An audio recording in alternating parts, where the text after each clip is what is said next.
Good morning. Welcome to GPS. The world's alliances aren't as fixed as we think. The geopolitical map is shifting in surprising ways. Imagine a conflict in the South China Sea. China asserts its claims, the Philippines pushes back, and suddenly, North Korea, China's supposed ally, enters the fray. This isn't just a regional dispute. The South China Sea is a global artery, with over a third of world trade passing through. Tensions here threaten not just local stability, but global supply chains and economic security. When a wildcard like North Korea steps in, it upends everything we thought we knew about Asian alliances. National interest can override decades of history and ideology. A conflict here could send oil prices soaring and disrupt economies worldwide. North Korea's involvement, even just rhetorically, adds nuclear uncertainty to an already volatile mix. Policymakers in Washington, Brussels, and Tokyo are forced to rethink their strategies. How do you respond when your adversary's ally starts playing its own game? Today, we'll explore the tangled history between China, North Korea, and the Philippines, analyze current tensions, and examine why Pyongyang might make such a stunning pivot. This isn't a prediction, but a thought experiment grounded in the realities of global politics. In this new era of great power competition, the unthinkable can quickly become reality. Let's dive in. Scene transition. Scene. To understand today's tensions, we must look to the past. China and North Korea's alliance was forged in the Korean War, with Mao's China supporting Pyongyang against the US and its allies. For decades, China was North Korea's economic lifeline and diplomatic shield. But the relationship has always been fraught with mistrust. North Korea's leaders, fiercely committed to self-reliance, have often bristled at Beijing's influence. China, frustrated by North Korea's nuclear ambitions, has at times supported UN sanctions. Their partnership is transactional, not a warm embrace. The Philippines, meanwhile, was long a US ally, hosting American bases and relying on Washington for security. As China's economic power grew, the Philippines found itself balancing deepening trade ties with Beijing against its security alliance with the US. Manila has swung between confrontation and cooperation with China, trying to chart its own course amid great power rivalry.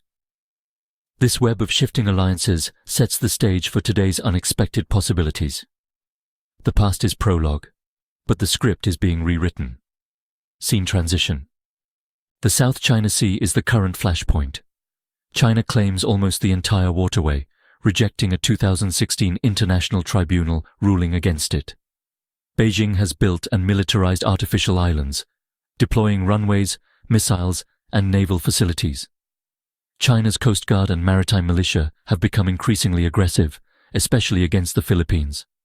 Recent incidents, like water cannon attacks on Philippine vessels, show deliberate efforts to intimidate and assert control. The Philippines has responded with increased patrols and stronger security ties with the US. Every encounter risks miscalculation and escalation. The US has affirmed its defense commitments to Manila, raising the stakes for all involved. In this tinderbox, even a small spark could ignite a regional crisis. Under President Marcos Jr., the Philippines has taken a firmer stance against China, pivoting back toward its US alliance. Military cooperation with the US has expanded, with more bases open to American forces and larger joint exercises involving allies like Japan and Australia. Economically, Manila is diversifying partnerships to reduce dependence on China, seeking investment from Japan, South Korea, Europe, and the US. This strategy aims to build resilience and prevent Beijing from using economic leverage. Nationalism is rising in the Philippines, with strong public support for defending maritime rights. The government now has a clear mandate to stand firm. The narrative is one of a sovereign nation resisting a powerful neighbor. This domestic pressure makes it nearly impossible for any Filipino leader to appear weak on China. The Philippines is walking a tightrope, balancing economic needs with security imperatives. The stakes have never been higher. Now let's consider North Korea's surprising role. Pyongyang's survival depends on China, but Kim Jong-un is wary of over-reliance. China's willingness to support sanctions has deepened North Korean mistrust. A more powerful China could mean more pressure on Pyongyang. North Korea benefits from a distracted China and US, giving it space to advance its own agenda. A South China Sea crisis diverts attention from North Korea's activities. Kim may see parallels between his regime's defiance and the Philippines' resistance. While not ideological allies, both have an interest in challenging regional hegemons. For North Korea, this is about leverage, not loyalty. The regime's moves are always calculated for survival. How might North Korea support the Philippines? Not with troops, but with rhetoric. Perhaps a statement condemning hegemonism in the South China Sea, subtly aimed at China. Such a move would shock Beijing and signal cracks in the alliance. For Manila, it would be a propaganda win, showing even North Korea sees the threat of Chinese expansion. North Korea could also offer covert support, advice, technology, or expertise, though direct arms sales are unlikely. The real goal: remind China not to take Pyongyang for granted. If Beijing pushes too hard, North Korea can play other cards. It's a risky strategy, but one that could force China to be more accommodating. For Kim, it's about maximizing leverage in a dangerous game. In geopolitics, strange alliances can serve powerful interests. Dr. Andrei Lankov, a leading North Korea expert, explains. Pyongyang's foreign policy is pure opportunism, focused solely on regime survival. North Korea has a history of playing larger powers against each other, extracting concessions by threatening to shift allegiances. Flirting with China's adversaries, even the Philippines, is a classic move to signal independence and demand attention from Beijing. Kim Jong-un, under pressure from both economic woes and Chinese demands, sees the South China Sea crisis as leverage. By creating headaches for China, North Korea reminds Beijing that stability on the Korean peninsula isn't guaranteed. If China threatens to cut off aid, Pyongyang would likely back down. But brinkmanship is its specialty. Any support for Manila would be carefully calibrated, enough to be noticed, not enough to rupture ties.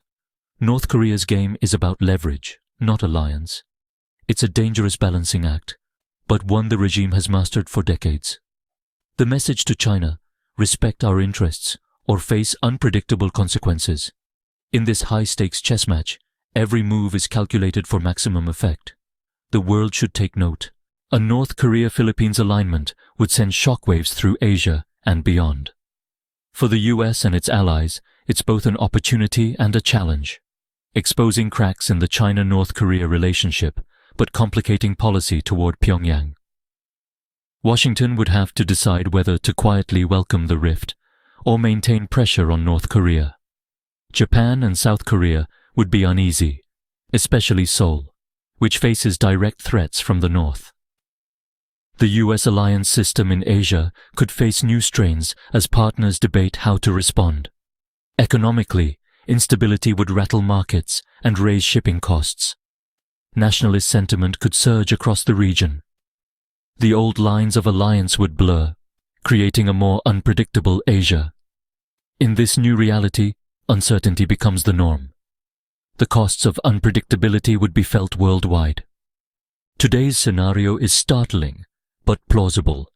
It reminds us that in global politics, interests, not friendships, drive decisions. North Korea siding with the Philippines against China forces us to rethink old assumptions. The geopolitical chessboard is more complex than ever, with small nations making moves that can upend superpower strategies. The lips and teeth alliance between Beijing and Pyongyang is not unbreakable. For Southeast Asia, this means building broad coalitions and practicing nimble diplomacy. For the US, it's a lesson in the limits of power and the need for flexible strategies. The South China Sea is a catalyst for regional realignment. Policymakers must stay vigilant, watching for subtle shifts that could trigger major upheavals. The path forward is proactive diplomacy and open dialogue, with allies and adversaries alike. In a world where the unthinkable becomes reality, preparation is everything.